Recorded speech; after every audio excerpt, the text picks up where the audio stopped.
Qual o tema hoje? Função de transferência em Z, né? Vamos lembrar o que é a função de transferência lá no contexto da transformada de Laplace, os sistemas contínuos. Geralmente a gente tem uma equação diferencial lá.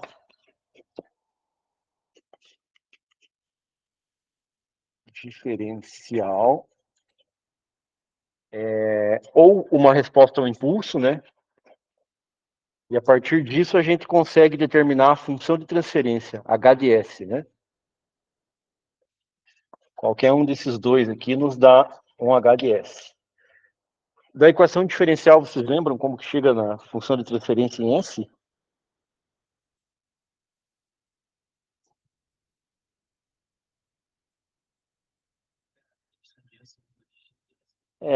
Transforma numa equação algébrica, né, no domínio S, e aí isola o y sobre x, né? Y de S sobre x de S. Essa é a função de transferência. Que daí dá para multiplicar por uma entrada qualquer, né? Quando eu quero saber a saída y de S, eu faço x de S vezes a função de transferência. Que equivale a fazer isso aqui, né? X de t convoluído com h de t. E equivale também a resolver a equação diferencial, né? Para aquela entrada x de t qualquer, mas aí para usar a função de transferência tem que ser com condições iniciais nulas. Né? Aqui vai ser a mesma coisa. Aqui a gente vai ter uma equação de diferenças ou uma resposta a um impulso, h de n. Qualquer um desses dois nos permite encontrar a função de transferência h de z. E aí, mesma coisa aqui. Y no domínio Z é a multiplicação da transformada Z da entrada com a função de transferência, que equivale a fazer o Y de N, encontrar o Y de N através da convolução aqui do X de N com o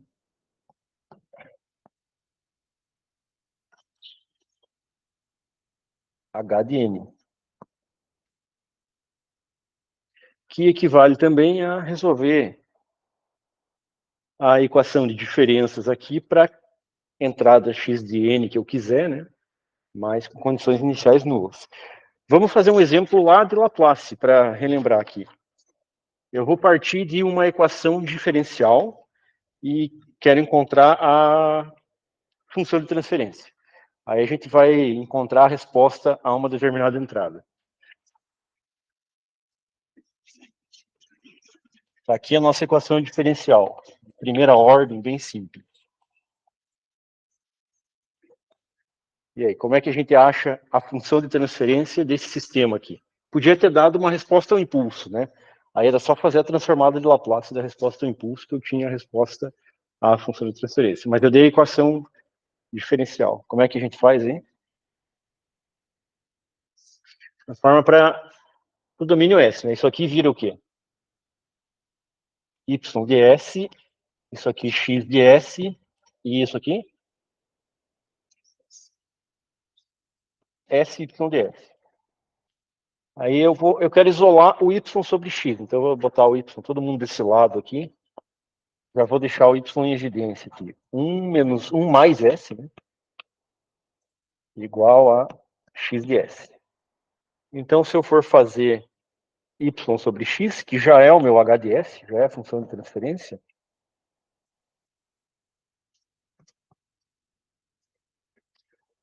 vai ser 1 sobre 1 mais S, né? Ou, no formato que a gente está mais habituado, 1 sobre S mais 1. Tá aí a função de transferência. E aí, se eu quiser conhecer a resposta ao degrau desse sistema aqui, sistema definido por essa equação, eu posso resolver essa equação diferencial para x de t igual a u de t, né, degrau, ou eu posso simplesmente fazer assim, né? Então, x de t, u de t, o degrau unitário. Eu vou fazer do domínio S, né? O y de S vai ser a multiplicação do x de S pelo h de S. Qual que é o x de S aqui, se o x de t é o u de t? 1 sobre S vezes isso aqui. 1 sobre S mais 1. Aí vocês fazem isso aqui, então, é 1 sobre SS mais 1. Aí a gente tem que fazer frações parciais, né? Para encontrar as duas partes aqui. E aí, se vocês fizerem aí, vocês vão achar A1 igual a 1 e A2 igual a menos 1. Portanto, o y de S é igual a 1 sobre S menos 1 sobre S mais 1. Então, a resposta ao degrau, se eu colocar essa entrada nesse sistema, é a transformada inversa disso aqui, né? O de t aqui. E aqui, quem que é a transformada inversa desse? E na menos t, u de t. Que é um sinal com essa cara aqui, né? Ele vai tender assintoticamente a 1 aqui. Eu podia ter dado, ao invés da equação diferencial, a resposta ao impulso, né? Aliás, qual é a resposta ao impulso desse sistema aqui? Oi? É só fazer a transformada inversa da resposta da função de transferência, né? A gente usa essa propriedade aqui, né? H de t com função de transferência H de S. Então, o H de t desse sistema aí é E na menos t, u de t. Então, eu posso partir disso ou disso, né? Para encontrar a função de transferência. No domínio Z também. Vamos fazer um exemplo aqui. Eu tenho a seguinte equação de diferenças agora. Y de n é x de n mais 0,5 y de n menos 1. Quero encontrar o h de z. Então, primeiro eu passo todo mundo para z, né? Esse cara aqui é y de z, x de z, mais 0,5, isso aqui vira o quê? Z na menos 1 vezes y de z. Então, divido por z. Dividir por z é o equivalente z da derivada, né? Quer dizer, da diferença, não é da diferença, é do atraso de uma amostra, né? Y de z. Mesma coisa que eu fiz lá, vou isolar y sobre x. Então, vou botar todo mundo com y do mesmo lado, todo mundo com x do mesmo lado. Vamos deixar em evidência já o y de z.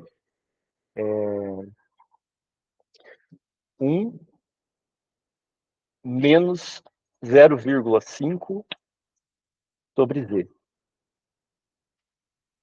Igual a x de z. Então, o nosso h de z é o y sobre x, no domínio z.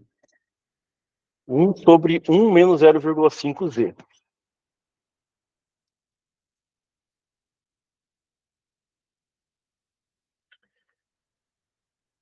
Ou, posso... sobre z, né? 0,5 sobre z.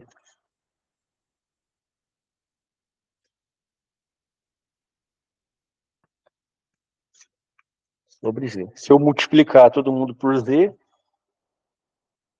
vamos continuar aqui.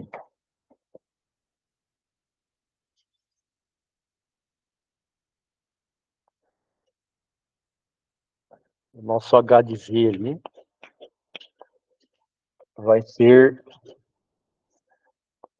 Z sobre Z menos meio.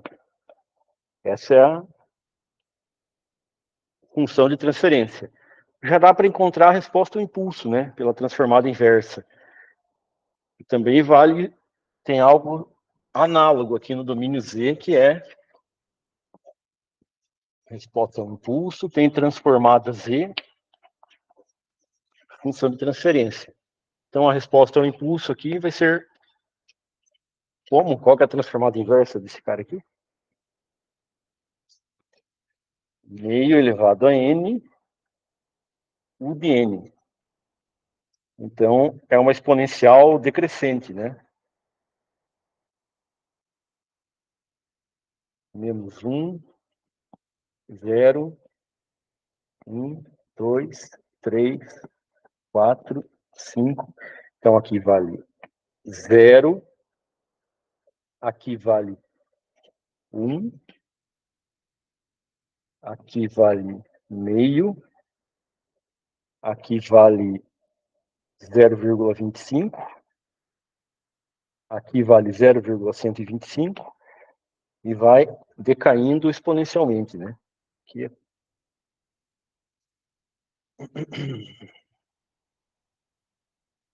E eu posso encontrar a saída desse sistema para uma entrada qualquer, né? Vamos fazer igual o caso anterior que a gente encontrou a resposta ao degrau. Então, se o meu... Eu posso fazer isso aqui, né? Y de G, para uma entrada qualquer, é só eu multiplicar a transformada Z daquela entrada pela função de transferência, igual no caso Laplace. Se eu tiver uma entrada degrau, por exemplo,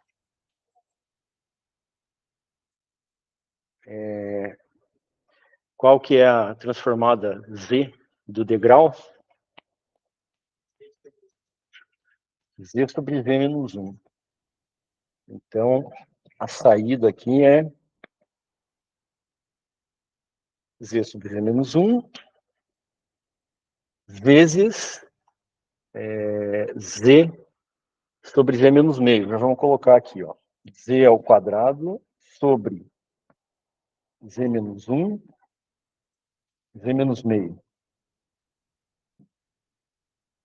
Essa parte do quadro fica chatinha. Aí a gente decompõe em frações parciais também, né, para fazer a transformada inversa. Frações parciais modificadas, de preferência, né? A gente decompõe o y de z sobre z, para depois multiplicar por z. Z sobre z menos 1, z menos meio.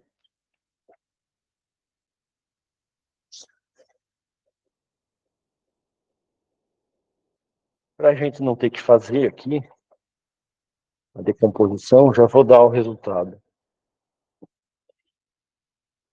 Isso ali vai ficar decomposto assim. Menos 1 sobre z menos meio,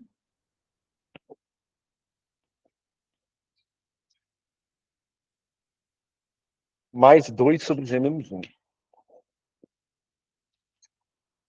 E agora, qual é o próximo passo aqui no frações parciais modificado? Multiplica todo mundo por z, né? Aí eu vou ter, de fato, o y de z. Menos z sobre z menos meio, mais 2z sobre z menos 1. E por que a gente fez isso aqui?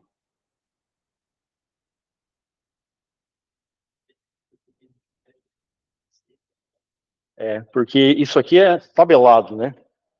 Isso aqui não é tabelado, seria a versão desse aqui multiplicada por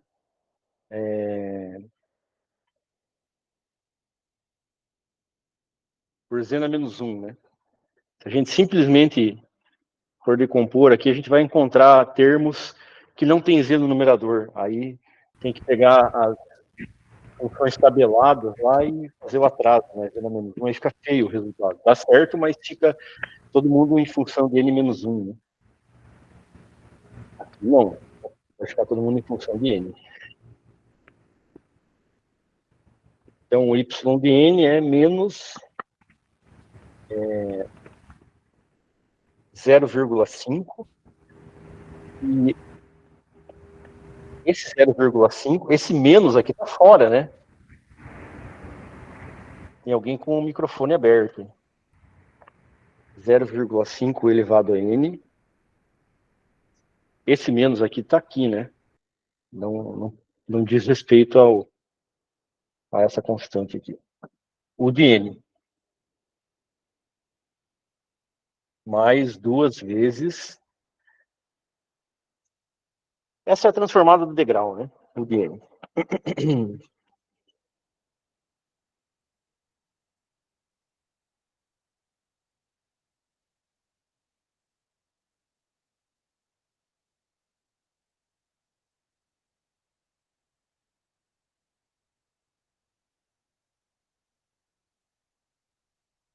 É assim que usa transformada z.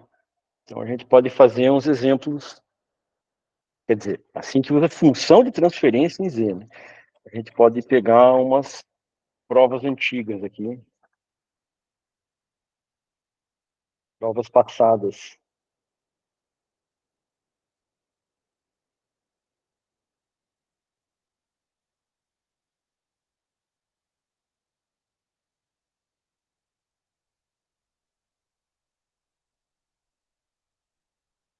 Sempre resposta ao degrau aqui nas provas.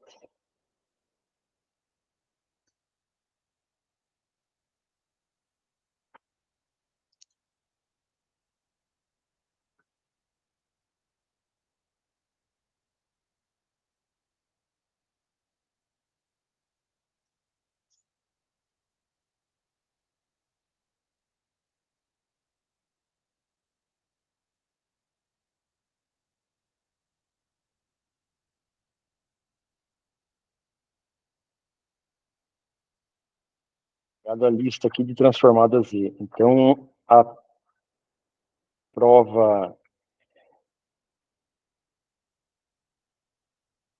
2023, segundo semestre, prova 4, questão 1. Vou fazer a questão 1B.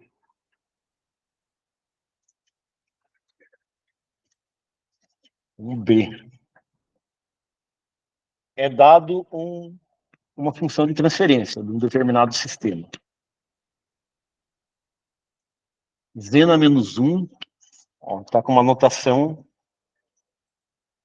de atraso aqui. Menos sobre 1 menos 2,5 z na menos 1 mais z na menos 2.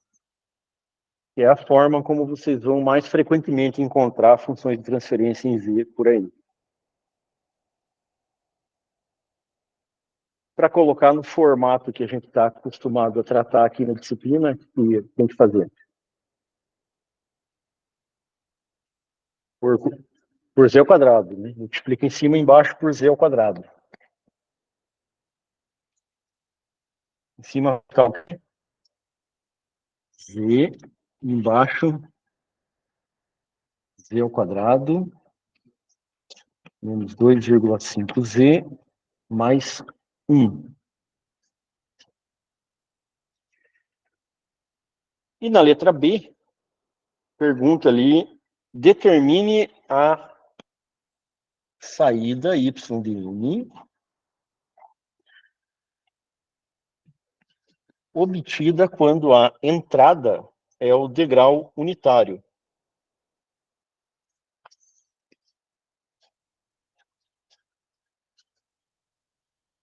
Não falou nada sobre condições iniciais. Então, a gente assume que as condições iniciais são nulas.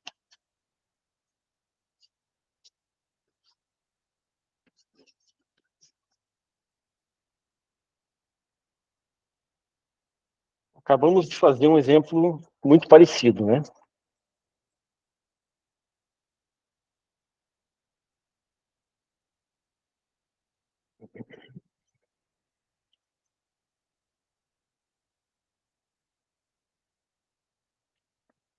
E aí, como é que faz?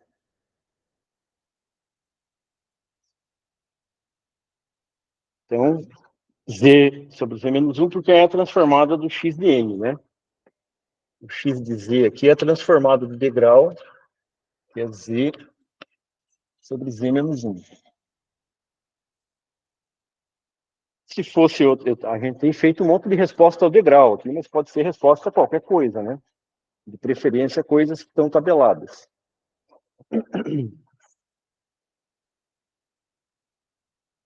Aí eu vou encontrar o y de z fazendo a multiplicação disso aqui com a função de transferência. E depois eu faço a transformada inversa para encontrar o y de n.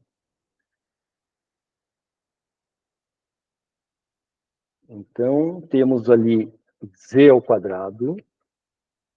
Vamos tentar separar já os polos aqui. Z menos 1. Quem são as raízes aí dessa equação?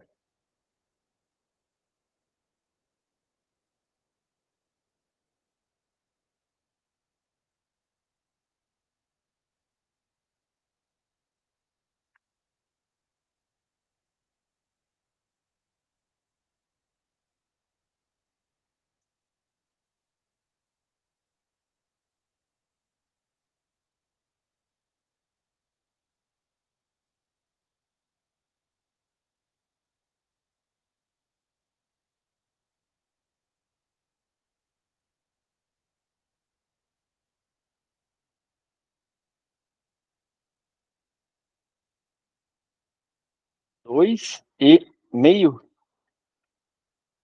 Z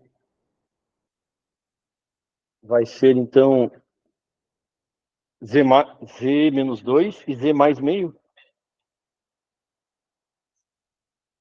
Uhum. Tá, o próximo aqui é quem? Z menos 2, z menos meio. Ah, sim. Beleza. Então, vamos fazer o y de z sobre z já, né? A gente pode colocar aqui, ó, assim, e tira esse quadrado aqui. O y de z sobre z, a gente vai ter que decompor em alguém sobre z menos 1, mais alguém sobre z menos 2, mais alguém sobre z menos 3. Menos meio, né? Menos meio. 1, 2. Normalmente, quando eu falo 1, 2, o próximo é 3, né? Então, o cérebro está viciado.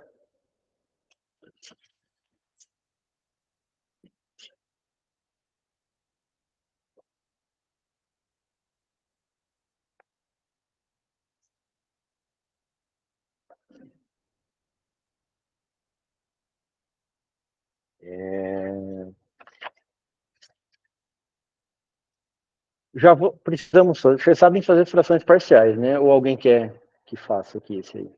Não precisa, né? Precisa? Então, beleza. Vamos, já vou dar a resposta ali. O y de z sobre z vai ficar menos 2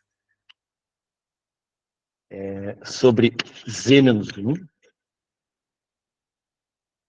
mais 2 terços sobre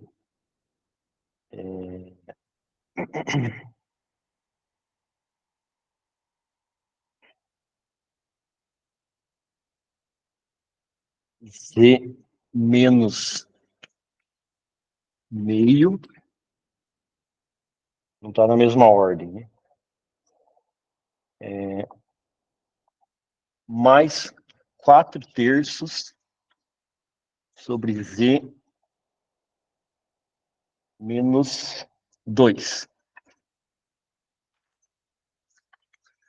Aí, agora a gente multiplica por z, né, para voltar para o y de z. Menos 2z sobre z menos 1, mais 2 terços de z, 2 terços, melhor colocar assim, 2 terços z sobre z menos meio,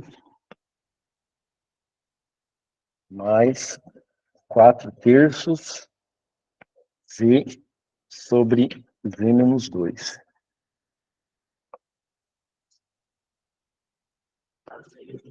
Finalmente temos o y de n.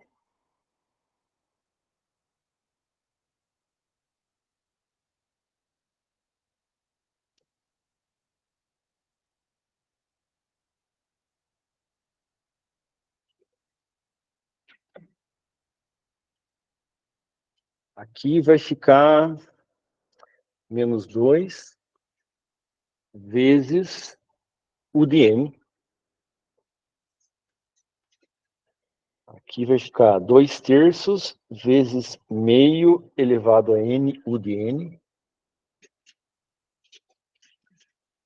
2 terços vezes meio elevado a n, u de n, mais 4 terços vezes 2 elevado a n, u de n.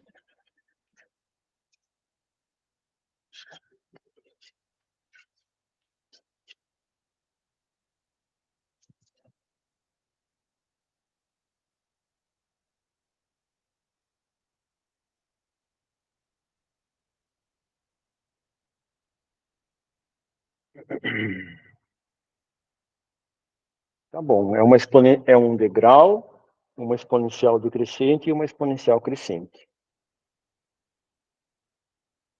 Uma coisa que eu não pergunto aqui, ou pergunto, deixa eu ver.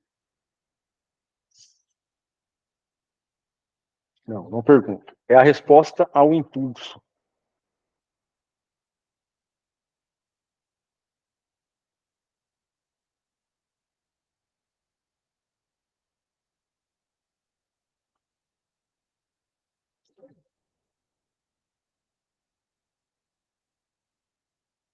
Qual que é a resposta ao impulso? Como vocês fariam? É a transformada inversa do próprio H de Z, né? Cadê o H de Z? Está lá. Também a gente vai fazer frações parciais modificado. Então, a gente vai fazer a parciais do H de Z sobre Z, aí multiplicar por Z, para não ficar em função de n menos 1.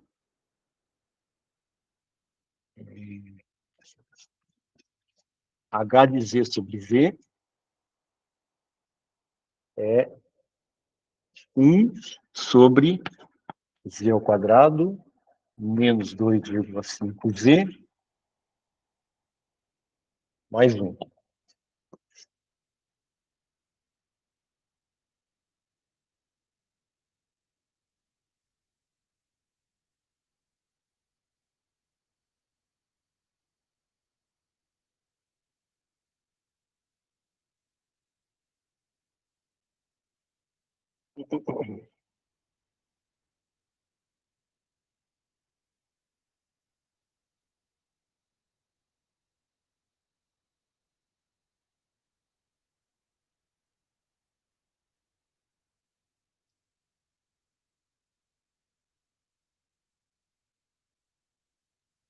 Aí a gente vai encontrar aqui um A1 sobre... Mesma coisa, né? Um A1 sobre Z menos 1, mais um A2. Não são o mesmo A1 e A2 e A3 aquele lá, né? Sobre Z menos 2, mais A3 sobre Z menos meio. Nem vou fazer as frações parciais, vamos deixar assim. Porque para o que eu quero perguntar para vocês, isso aqui vai ser suficiente. Ah, né? Aqui são só os dois polos aqui da função de transferência, de segunda ordem, né? Vamos lá. Bem lembrado, bem observado. A1 sobre Z menos 2 mais A menos meio. Beleza, obrigado pelo lembrete.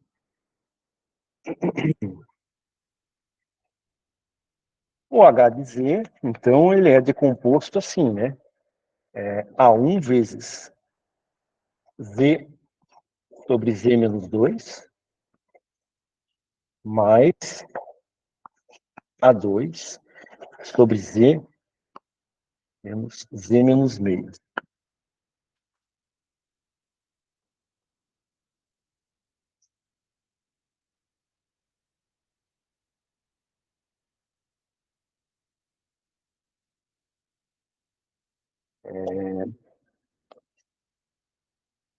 Então, o H de N, que é a resposta ao impulso, vai ser A1 vezes 2 na N, U de N, mais A2, vezes meio na N, U de N. Não sei quem são, não, fiquei com preguiça de fazer, não sei quem são a 1 e a 2, mas na resposta ao impulso tem uma exponencial crescente e uma decrescente. Quando a gente estava estudando estabilidade de sistemas contínuos, o critério de estabilidade assintótica, era o seguinte: se a resposta ao impulso tem duração finita, ou se ela pode até ter duração infinita, mas ela tem que tender assintoticamente para zero. Se ela volta para zero, o sistema é estável. Quer dizer, eu perturbei o sistema, ele balançou, mas ele voltou para a condição de estabilidade. Então, lá era H de T, né? Eu perturbava o sistema e ele dava uma perturbada assim, mas ele voltava para zero. Esse é um sistema estável. Se ele fizesse isso aqui, ó, a gente já considerava instável, né? E se ele fizesse isso aqui, aí, instável também, mas aqui é mais evidente ainda. Aqui a gente vai usar o mesmo critério. Se a resposta ao impulso volta para zero, o sistema é assintoticamente estável. Então, o sistema é estável. Se a resposta ao impulso não volta para zero, nem assintoticamente, o sistema é instável. Esse sistema aqui é estável ou instável? Instável, por causa desse cara aqui, né? A não ser que esse A1 seja zero, né? E esse A1 não é zero. Talvez ele seja pequeno, não sei, mas ele não é zero. Tem uma componente aqui que é uma exponencial que vai crescer, e quando n tender a infinito, isso aqui vai tender a infinito, né? Esse termo aqui. Então, esse sistema é instável. Lá no domínio S, a gente olhava para a estabilidade com relação aos polos, né? Aqui também a gente vai olhar para a estabilidade com relação aos polos. Vamos desenhar aqui o diagrama de polos. Podia ser de polos e zeros. Esse sistema aqui tem algum zero. Ele tem um zero em ser igual a zero.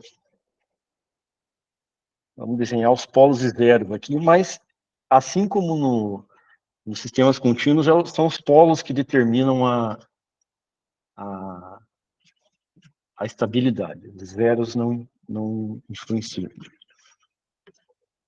Parte real de Z, parte imaginária de Z.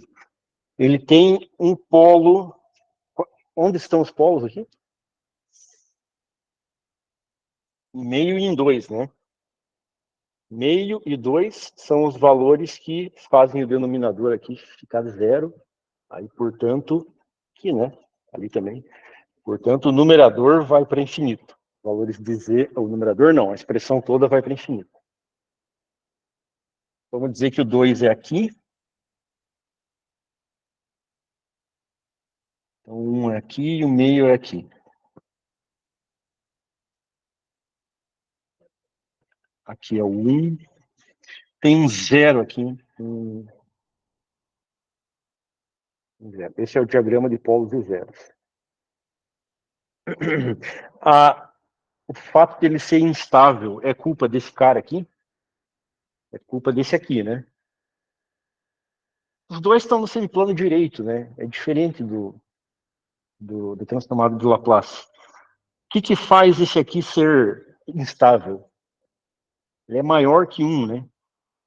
Porque aí, quando eu tenho alguma coisa maior que 1, maior ou igual a 1, elevado a n, essa coisa não vai voltar para zero. Quando for igual a 1, ela vai se manter em 1. 1 elevado a qualquer coisa é 1. Quando for maior que 1, vai começar a crescer. Então não volta para zero. Polos aqui representam exponenciais bem comportadas, né? Exponenciais decrescentes. Polos aqui representam exponenciais crescentes.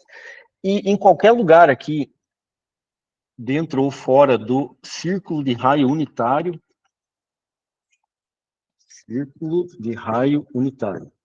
em qualquer lugar aqui, os polos se comportam bem. Se eu tenho um número imaginário, um número complexo, né, elevado a n, a parte real vai sendo, ele vai tendo um ganho ou atenuação em função do tamanho da parte real, né? Tipo, esse aqui vai sempre sendo multiplicado por meio, e o ângulo sempre eu vou somando o ângulo do próprio número, né? Então, se eu tivesse aqui se eu tivesse módulo 0,5 ângulo 45, o módulo do próximo seria 0,25, depois 0,125, e o ângulo seria 45, 90, tá? Então, esse cara aqui, ele vem diminuindo de módulo e fazendo uma espiral aqui, né? Esse cara aqui, ele só vem diminuindo de módulo. Esse aqui também ele faz espiral, né? Porque ele fica... Só que aqui o passo dele é de 180, né? Por isso que número negativo também é meio esquisito. Esse aqui também faz espiral, só que o passo dele é 360. Esse aqui, o passo é 180, então ele fica mudando de sinal aqui. O fato é que se o número estiver aqui dentro, a espiral vem para dentro, né? Se o número estiver fora, a espiral vai crescendo. É o valor, o módulo da exponencial ali. Oi? Sim, se o módulo for 1, ele fica aqui com amplitude constante, né? Por exemplo, raiz de 2 sobre 2, raiz de 2 sobre 2 mais j raiz de 2 sobre 2. É o cara que está aqui, né? Elevado a 1 está aqui, elevado a 2 está aqui, elevado a 3 está aqui, 4, 5, 6. Ele fica girando aqui, né? Então tá, esse é o critério aí. Se todos os polos estiverem dentro do círculo de raio unitário, né, eles estiverem em módulo menor do que 1, é o módulo que importa. O sistema é estável. Se não, o sistema é instável. Inclusive, nessa questão aqui, eu pergunto lá na letra A, esse sistema é estável? Justifique. Não, não é estável. Justificativa. Tem um polo com um módulo maior que 1. Tem um polo com módulo 2. Tem um polo em 2.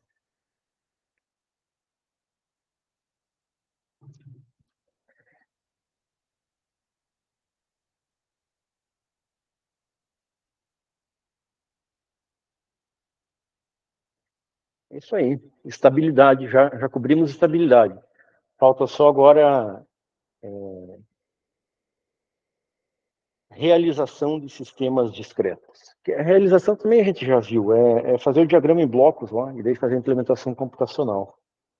Mas aí a gente dedica a próxima aula para isso e também para vocês trazem dúvidas aí de exercícios que não conseguiram fazer.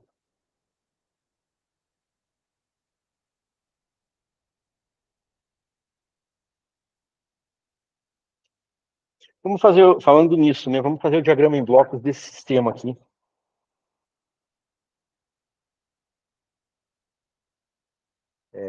Acabei de apagar a função de transferência dele. Acho que sim. Mas ela era H de Z. Ah, eu peço na prova também. Faço o diagrama em blocos dele. H de Z igual a Z sobre Z ao quadrado menos 2,5Z mais 1. O diagrama em blocos vem da equação de diferenças, né? Aí a gente tem que isolar o y de n. Ou dá para isolar o y de z também, porque z na menos 1 é o delay, né? Vamos isolar o y de z aqui, não precisa fazer a transformada inversa. O h de z é y de z sobre x de z.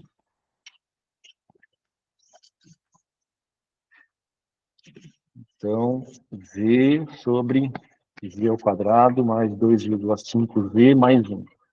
Então, eu distribuo aqui, eu desfaço o trabalho que eu fiz para encontrar a função de transferência a partir da equação de diferenças, né? Y de z, z ao quadrado mais 2,5z mais 1. Era melhor ter multiplicado todo mundo por z na menos 2, mas depois a gente faz isso. Z, x de z.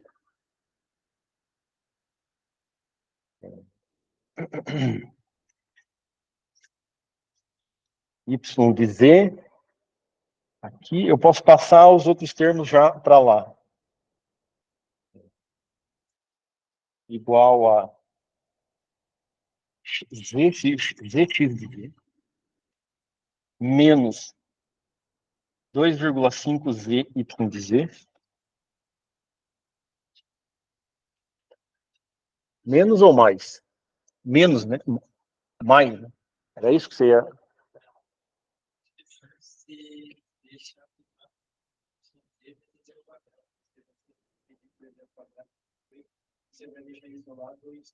Ah, é, bem observado. Sim. Vai ficar mais fácil. Mas tinha isso aqui também, né? Que estava errado. Z ao quadrado. Já que eu vou ter que dividir todo mundo por... Senão eu vou ter que isolar de novo o y de z depois. Z, x de z.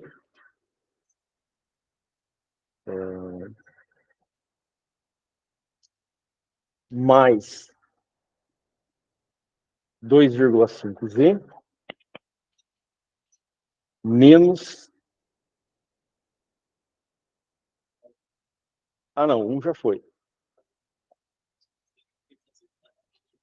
Por y de z, né? E o 1 já está lá. Oi? Não, mas o y de z que ficou lá é esse aqui. Ah, não, falta aqui, né? Falta esse, é verdade. Menos y de z. Beleza. Agora eu vou dividir todo mundo por z ao quadrado, né? Porque eu não quero precisar prever o futuro. Então, y de z igual a z na menos 1, x de z, mais 2,5z na menos 1, y de z, menos z na menos 2, y de z. Bom, a gente sabe, não precisa, a gente pode fazer a transformada inversa, né? Y de n, x de n menos 1, mas a gente sabe que isso aqui é atraso de uma amostra e isso aqui é atraso de duas amostras, né? Já podemos fazer o diagrama em bloco. Inclusive, dá para fazer o diagrama em blocos ação em Z. É comum também. É até mais comum a gente fazer assim, ó. Ao invés de x de n, y de n, x de z, y de z. Aí, esse cara aqui, que é a transformada do y de n-1, se eu estou em Z, no domínio Z, ao invés de colocar um D aqui, eu coloco Z na menos 1. Estou multiplicando por Z na menos 1, é a mesma coisa que o D, né? O diagrama em blocos fica igual, só muda a anotação aqui. Aí os multiplicadores ficam iguais, né? Isso ali vai ser vezes 2,5.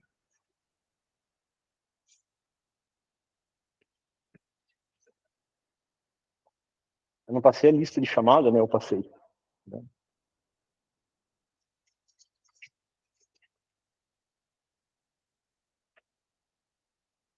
2,5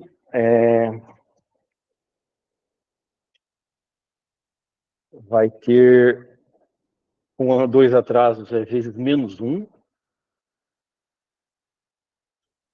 Então, aqui, atrasado em 2 amostras,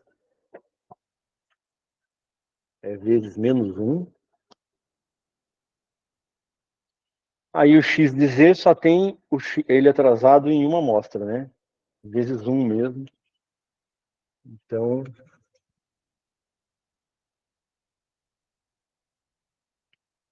z na menos 1. Aí eu coloco um somador aqui. Entra todo mundo aqui somando. Esse cara e esse cara. Coloco um somador aqui. Ah, não, aqui não precisa. Só precisaria se tivesse um x de z sem atraso.